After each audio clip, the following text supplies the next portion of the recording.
So hello everyone, welcome back to my channel. As you know, अगर मेरी आप previous videos देखते हो तो आपको पता होगा कि मैंने एक स्विंग ट्रेड चैलेंज ले रखा है। तो उस चैलेंज की मेरी 8th और 9th ट्रेड की वीडियो मैंने प्रीवियस वीडियो अपलोड कर रखी है, आप वो देख सकते हो। तो जो मेरी 8th ट्रेड थी उसमें मैंने प्रॉफिट बुक कर लिया है, तो प्रॉफिट रहा है 3% प्लस। और इसमें मेरा जो रिस्क इन्वॉल्व था वो इस अकॉर्डिंग था, और मैंने प्रॉफिट अपना 3 सवा 3% से ऊपर ले लिया था। तो मैंने यहाँ पे कुछ 28 दिसंबर को मैंने 1090 पर ये ट्रेड क्लोज कर दी थी। तो अब मैंने जो नेक्स्ट ट्रेड ली थी वो ली थी बंधन बैंक में। मैंने फ्राइडे के दिन ये ट्रेड ली थी, बट थर्सडे को मैंने नॉर्मली इसकी एक छोटी सी एनालिसिस अपने इंस्टाग्राम चैनल पे अपडेट कर दी थी। बट अब हम इसे मंथली टाइम फ्रेम के अकॉर्डिंग प्रॉपरली समझते हैं। तो आप देखो कि मार्केट का शेयर प्राइस बहुत ज़्यादा था, मार्केट नीचे आई, बट ये एक बॉटम है मार्केट का। मार्केट इस बॉटम पे जब जब आई है, मार्केट ने एक अच्छा मूव दिया है। तो इस चीज़ को देखते हुए मैंने ये देखा कि मार्केट ऑलरेडी इस बॉटम तक नहीं आई, यहाँ से ऊपर गई, रिट्रेस करा, फिर ऊपर जा रही है, फिर यहीं तक आई और यहीं रुकी, और यहीं से एक फर्दर बुल मूव देना स्टार्ट कर दिया था मार्केट ने। अगर मैं वीकली टाइम फ्रेम के अकॉर्डिंग देखूँ तो वीकली में मार्केट इस ट्रेंड लाइन को बहुत ज़्यादा सपोर्ट कर रही थी। जब जब इस ट्रेंड लाइन पे आई है, मार्केट ने एक रिजेक्शन फेस किया है, और मार्केट ने इस ट्रेंड लाइन का ब्रेकआउट दिया, जो कि एक फेक ब्रेकआउट टर्न हो गया। लोगों ने यहाँ पे बाय किया होगा, यहाँ पे स्टॉप लॉसेस होंगे, और जब वो स्टॉप लॉस ट्रिगर हुए तो मार्केट में एक बहुत अच्छी सेलिंग आई।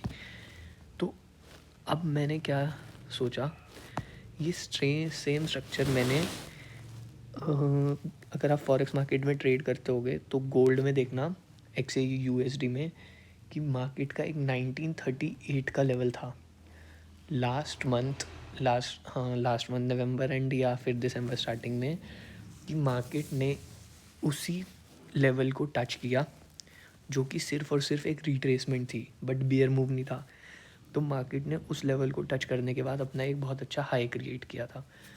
तो सेम स्ट्रक्चर मुझे यहाँ पे दिखा, कुछ स्ट्रक्चर्स याद रह जाते हैं, तो वो स्ट्रक्चर मेरे दिमाग में था क्योंकि मैंने लाइव देखा था। तो मेरे को कुछ सेम स्ट्रक्चर दिखा, यहाँ पे लिक्विडिटी थी, मार्केट ने लोगों के स्टॉप लॉसेस लिए, इतनी बड़ी बिग वॉल्यूम के साथ रेड कैंडल बनी, बट स्टिल वो EMA का ब्रेकआउट नहीं कर पाई। ठीक है, फर्स्ट रीज़न तो ये हो गया। अब मैं आपको दिखाता हूँ फिब रिट्रेसमेंट यूज़ करते हैं अगर हम यहाँ पे, तो मार्केट ने एग्जैक्टली 50% के ऊपर ही अपनी क्लोजिंग दी है। तो ये सिर्फ और सिर्फ एक हेल्दी रिट्रेसमेंट थी, यहाँ तक हमें पता लग गया। और मार्केट ने वीकली EMA को टच किया और फर्दर बुल मूव देना स्टार्ट कर दिया। तो मैं ये एक रिट्रेसमेंट मानूंगा, क्योंकि मार्केट अगर इतनी ही ज़्यादा बियर होती तो इसे नीचे आना चाहिए था, बट ये 50% से ऊपर रुकी और इसने EMA टच करते ही एक बुल मूव देना स्टार्ट किया। ये मेरा एक विजन था। और डेली टाइम फ्रेम में आप देखोगे तो मार्केट के मार्केट यहीं पर कहीं रुकी, अपना बियर मूव मार्केट का रुका, और यहाँ से एक बुल मूव आना स्टार्ट हुआ। जब बुल मूव आया तो इस पर्टिकुलर एरिया में मार्केट ने बहुत ज़्यादा कंसोलिडेट किया, और जहाँ पे बहुत ज़्यादा बायर्स और सेलर्स की फ़ाइट हुई। बायर्स और सेलर्स की फ़ाइट होने का रिज़ल्ट क्या निकला, बायर्स ने विन किया, मार्केट ऊपर गई। फिर मार्केट नीचे आई, जो कि मैंने आपको बड़े टाइम फ्रेम के हिसाब से हमने देखा कि वो सिर्फ और सिर्फ रिट्रेसमेंट थी। तो जब मार्केट ने अपना पाथ रिट्रेस किया, उसके बाद मार्केट ने बहुत टाइम तक इस पर्टिकुलर एरिया में कंसोलिडेट किया, और फर्दर मैं एक्सपेक्ट कर रहा था कि मार्केट एक और नया बुल मूव दे। अगर हम स्मॉलर टाइम फ्रेम के अकॉर्डिंग सेम चीज़ को समझेंगे तो अब ये देखो 4 आवर में भी पिक्चर सेम है, कंसोलिडेशन बॉक्स है।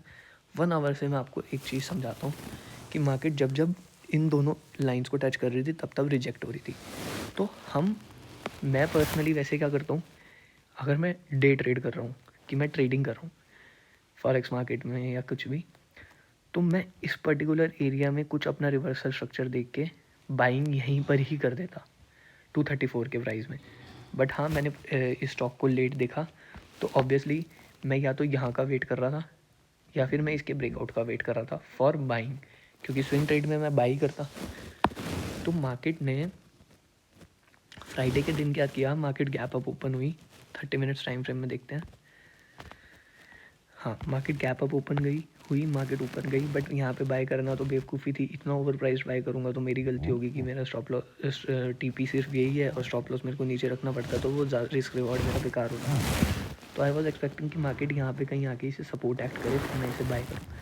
मार्केट नीचे आई, इस पर्टिकुलर एरिया को सपोर्ट एक्ट किया, ठीक है, फिर ऊपर गई, तो फिर नीचे आई और इसी को सपोर्ट एक्ट किया। तो मेरी बाइंग यहीं पर करी थी 240.75 के अराउंड, क्योंकि मार्केट ऑलरेडी इसे सपोर्ट एक्ट कर चुकी थी अच्छे से। कि आप ये देखो ना कितना टाइम स्पेंड कर दिया इस पर्टिकुलर मूव के ऊपर। फिर मार्केट नीचे गई, बट नीचे नहीं सस्टेन हुई, इस बार ऊपर आ गई दोबारा से। तो ऊपर मार्केट ऑलरेडी सस्टेन कर रही है।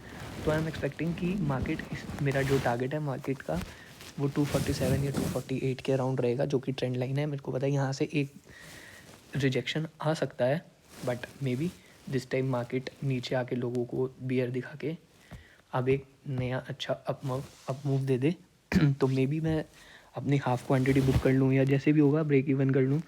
तो जो भी होगा मैं अपडेट आपको दे दूँगा। तो ये मेरी ट्रेड है। स्टॉप लॉस आया तो मैंने 4 आवर के EMA के नीचे स्टॉप लॉस रखा हुआ है। तो मैं इसे 40-50 पैसे सोच रहा हूँ कि थोड़ा सा और नीचे कर दूँ कि अगर मार्केट ओपनिंग क्लोजिंग की लिक्विडिटी लेने आए तो भी मेरा स्टॉप लॉस हिट ना हो, जो कि मार्केट ऑलरेडी ले चुकी है वो लिक्विडिटी। तो लेट्स सी कि क्या होता है। जो भी होगा मैं आपको अपनी फर्दर वीडियोस में अपडेट दे दूंगा उसका। So this was all for my 10th swing trade off my swing trade channel. So thank you for watching, do subscribe my channel and like this video.